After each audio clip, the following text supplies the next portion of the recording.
Good morning and welcome to another Money Minute. So spring is in the air, at least it was last week here in North Texas.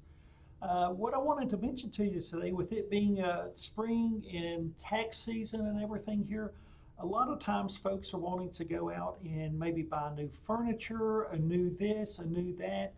And a lot of times, especially now, it's becoming more common where people will get a buy now, pay later type of payment system going on. It may be okay if you have one, but as a financial counselor, I typically see folks that have multiple of those.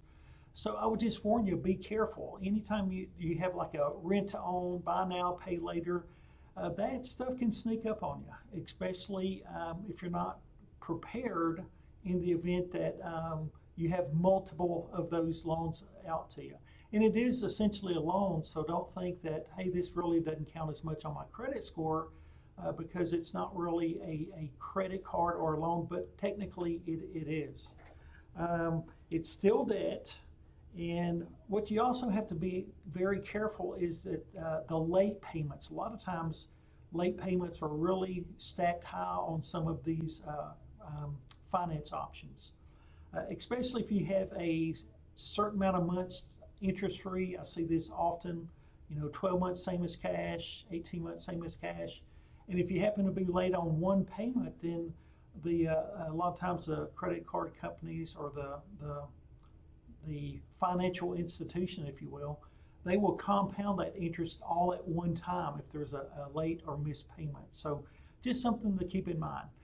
I'd encourage you to save the money up and buy it outright without having to finance. That is what I recommend. Appreciate your time today. As always, it's Friday. We have our Red on. We're sponsoring, or not sponsoring, but supporting our service members that are deployed. Remember, it's tax season. You got less than 2 weeks. If you hadn't already filed your taxes, make sure that you go out there.